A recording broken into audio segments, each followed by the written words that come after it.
meski dinyatakan melanggar karena berada di lokasi larangan pemasangan alat peraga kampanye. Namun baliho dan spanduk para caleg dan capres di Kabupaten Karawang justru bertebaran di sejumlah lokasi. Bahkan banyak yang terpasang di depan kantor Bupati Karawang.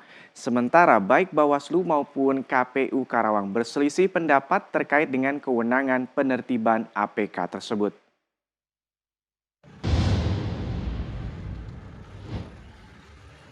Ratusan spanduk dan baliho capres maupun caleg peserta pemilu bertebaran di lokasi yang dilarang pemasangan alat peraga kampanye.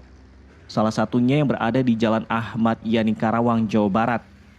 Lokasi tersebut telah ditetapkan sebagai zonasi larangan bagi para capres maupun caleg peserta pemilu untuk memasang alat peraga kampanye.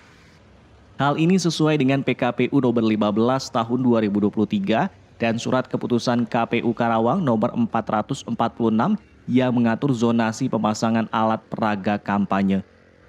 Seakan tak peduli, bahkan pemasangan alat peraga kampanye capres dan caleg juga terpasang di depan kantor Bupati Karawang. Menyikapi hal ini, Bawaslu Karawang mengaku telah mengirimkan surat rekomendasi kepada KPU agar alat peraga kampanye yang melanggar aturan segera ditertibkan.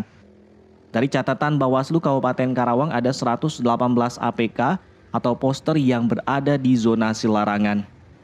Terkait dengan penertiban alat peraga kampanye, kita sampai saat ini masih melakukan pendataan.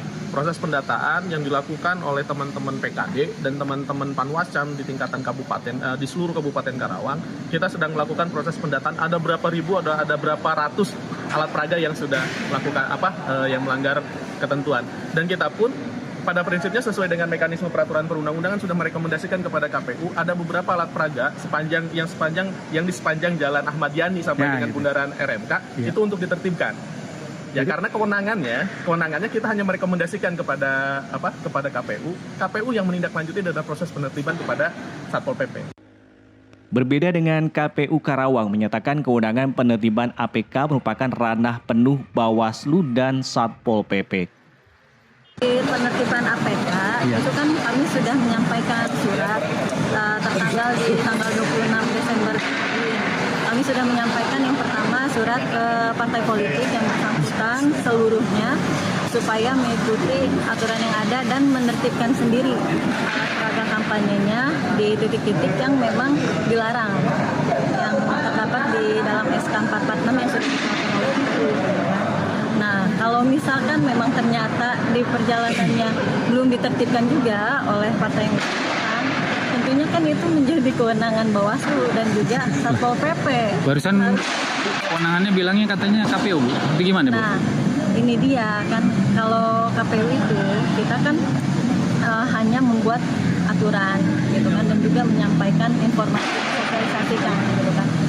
Kewenangan siapa untuk menertibkan, ya kan? Itu kan kewenangan Bawaslu dan Satpol PP. Adanya selisih pendapat wewenang penertiban terpasangnya alat peraga kampanye caleg maupun capres dan cawapres di zonasi terlarang menjadi pemandangan umum di Kabupaten Karawang. Meski dianggap melanggar aturan, hingga saat ini tidak ada upaya penertiban meski sudah hampir 1 bulan. Dari Karawang, Jawa Barat, Rudi Setiawan, Nusantara TV melaporkan.